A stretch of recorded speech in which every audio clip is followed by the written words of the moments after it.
We from Group 6 want to practice a podcast entitled Broken Home. Before that, let me introduce ourselves. I'm Zaskia, Sari, and Nesha as the host. And Najwa as the guest. And Honortua as the guest. Rahel, Natalia as the guest. Elizabeth as the guest. And Estenia as the guest. So, enjoy watching.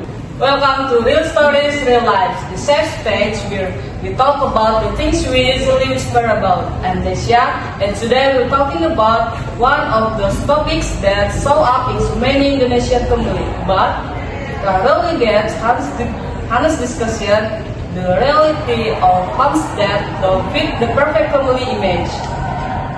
And I'm sorry, before we begin, let's all take a deep breath together. Because whether you're someone who grew up with parents who somehow have evolved but stayed together, or your family restructured through separation, or maybe you're just trying to understand a friend experience, this is your safe space. I'm Zaskia, and we have got an amazing group with us today. Najwa, Hot, Rahel, Elizabeth, and Estenia, who are bravely sharing their personal journeys. No sugarcoating, no judgment, just real talk about broken homes, stuck memories, and how this experience of us. You know, in Indonesia, we love to say, my home is my castle. But what happens when that castle feels more like a war zone? Or when one castle becomes too smaller, shaky shelter? Our grandparents lived, many children, many weddings. But today, many of us are living a new reality, many children, many parents. As we marriage and blended families become our normal. And between those two problems lies so much unspoken concern. The quiet struggles when parents stay together for the kids. The complex logistic when one stream has two homes. The courage it takes to heal. So, whether you are here to feel less alone, to understand a friend's experience, or just to rethink what family really means, let's begin. Let's start by unpacking this term broken home. Rahel, when you hear that phrase now as an adult, what comes up for you? It's like calling a remodeled house ruined just because it was moved. Yes, my parents married and in a fence it's transformed. The hardest part when people assuming I was missing something when actually I got a deeper relationship with both parents once they were constantly divided. Estenia, you work with teens from restructured families. How do they describe their homes when we did their work broken? They so creative.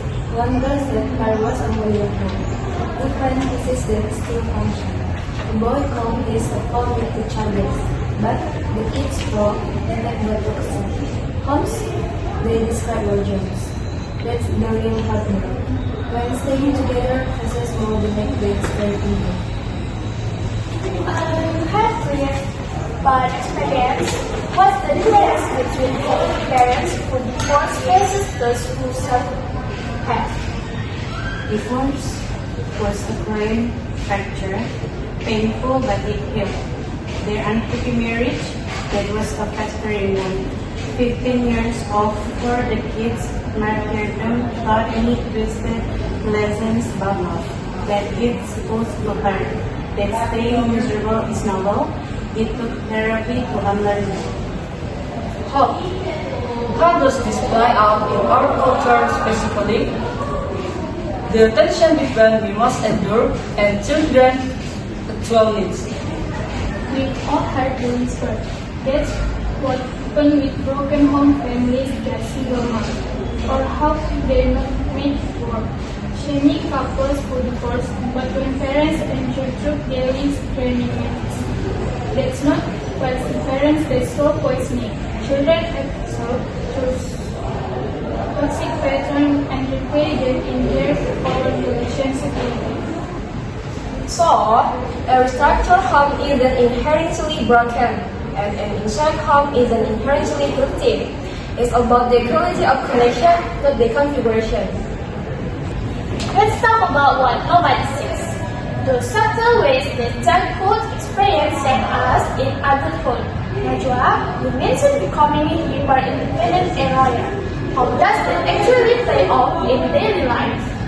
It's like always having an exit strategy. Even in happy relationships, part of me is subconsciously calculating. If this ends, how will I survive? I've turned down job opportunities because they require relying on others. The cruel joke, this independence often isolates me from the very support I need. Elizabeth, you consult couples. What achievement better do you see emerging from these family structures? I see the threats of conflict. The supers next until to exploit. So how the access across chilling to relationships like gold. But serve acknowledgement or belief I am responsible for maintaining emotional stability. That nursing burden to sound. You have reached out how this affects current faith. What surprised you? What amazes me is how often people from high conflict homes develop one of the parents.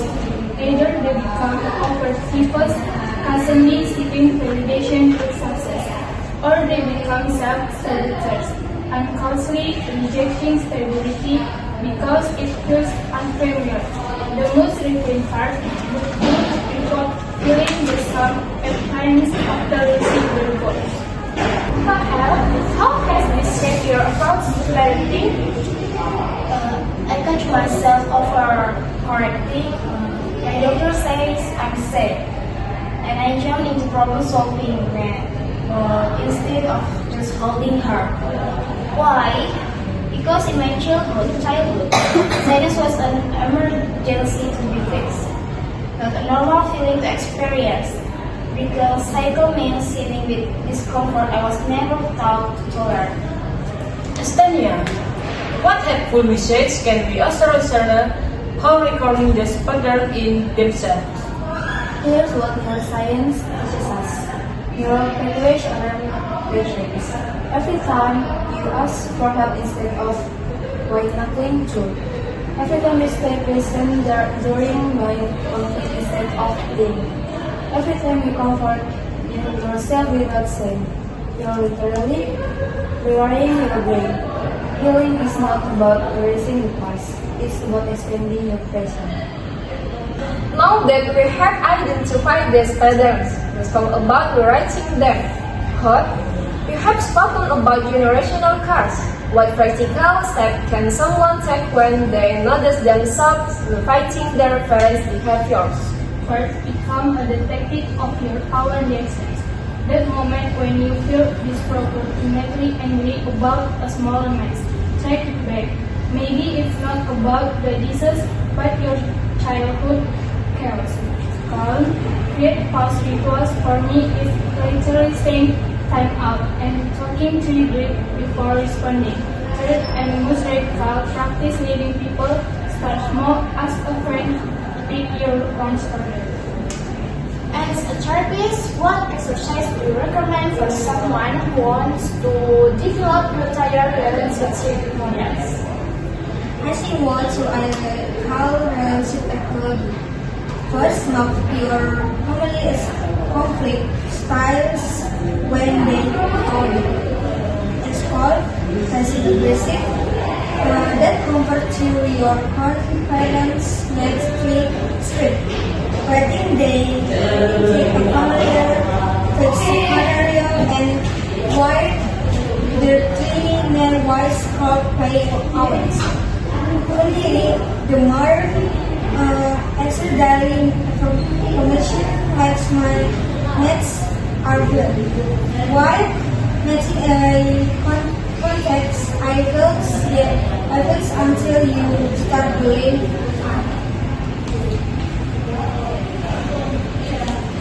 You're now parenting. You're having your own childhood look. What does conscious parenting look like day to day? It's apologizing when I afraid of doubling down. Showing her doctor in pain looks like it's letting her see me cry. Sometimes so she knows vulnerability is dangerous.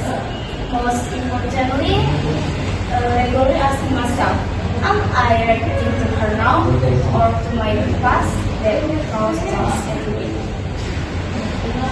You have done incredible work transforming your relationship patterns. What was your turning point? Realizing I deserved the love I kept giving others. My breakthrough came during a solo trip when I had to comfort myself through a panic attack. That moment of thinking of God true to myself, it required something. Now I approach relationships from fullness, not lack. Final thoughts. If someone listening could only take one small step today toward breaking this cycle, what would you suggest? When one automatic action your change, say, shutting down during conflict and practice its opposite for 30 second next time. Growth happens in those tiny moments of choosing differently. Take one photo of yourself as a child and say to that image what you need to hear. You deserve safety, you deserve love now. Text someone I was wrong about and complex the sentence replace refer. So, our toolkit has self-awareness, small brave action, and radical self-compassion, not overnight fix, but life-changing shifts. Before we close, let's tackle one of the most chaotic yet universal experience, become a blended family. And listener, we want you with this family stories. Text playbook to our hotline, the most unforgettable submission. Get a coffee date with our interior panel. Rahel, your Instagram bio says, professional bonus doctor. Tell us about the time your sister family dynamics went hilariously wrong but somehow worked. Picture this. My Japanese stepmom accidentally served my Vegan sister beef rendang. My Minang stepdad tried to fix it with 3 types of sambal. And my Batak biological mom ended up ordering pizza while lecturing everyone about modern solution. We now call it the Great Rendang Incident. The moment we stopped pretending to be perfect and become a real family. That's exactly the kind of messy but beautiful story we want from listeners. Your research shows that when relationships actually create an aspect advantage. Absolutely, one listener shared how prepping for grandmother means for the people angpao during Lebaran. She has to strategical schedule visit to avoid cookie conversion and site. Another that has subjects Balinese family have to make something while have you that Sandanese thinks would have been better. She's now the most interesting person at every day. Have life both sides as a stepchild and now stepparent. What's your golden rule from the relationships? Never force the happy family photo. Our best moments happen off camera. Like when my stepson and I bond over mocking his dad's snoring. That authenticity matters more than any post Instagram moment. Estania, what's the most radical parenting hack you have encountered from listeners? One family's Christian holiday melted my heart. They celebrate Idul Fitri with a tepat from biological woman's kitchen. Christmas trees from stepdads, German tradition. and Lunar New Year's angpao from stepmom's China's side. Their teen told us, I used to feel third. Now, I feel like the world's most interesting buffet. Keep those stories coming, everyone. Remember, the winning solution gets to girl our panel over coffee about anything from step-sibling drama to navigating multiple mother-in-laws. After all this heavy but necessary talk, let's sign like an unexpected side strike that emerged from this experience. Estenia, what suffering superpower have you seen in your life? Oh, the emotional radar that Fox default is extraordinary. They can walk into a room and instantly sense unspoken tensions. A skill that makes them incredible mediators. Many become bridge builders in workplace and friend groups, spotting conflict before they escalate. You have mentioned how your background helps you professionally. Can you share how? Growing up navigating minefields taught me to think 3 steps ahead. Invaluable in crisis management when others panic during deadlines. I'm weirdly calm. Trauma either destroys you or trains you, and I chose to let it train me. Rahel, what beautiful quality did your family situation cultivate that you are now proud of? The ability to love without ownership. Watching my parents was very happy. Life talk yet is about control. Now I cherish connection while respecting honor. Autonomy is something my partners say make our relationship great. How can scenario frame their experience to recognize this hidden strength? Try this exercise. Make 2 columns, what it did for me and what it gave me. To open the exam, check the first input, my input vigilance, that house inside also makes me incredible attentive friend. The K is directing checks instead of letting them directly. Let's end by speaking together than we elsewhere. Elizabeth, what will you tell your younger self looking at her parents' struggling marriage? That their broken mothers were defined with gravity to her. But the things now that's what they hope will do.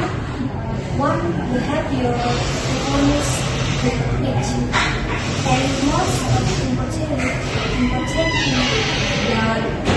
I'll be, but sometimes the parents, not because you are better, but because you dared to unfold. To everyone who grew up in complicated homes, your resilience is breathtaking, your healing matters, your story isn't over. Next week, we will explore chosen family. Until then, keep reading your new chapter. Thank you for watching.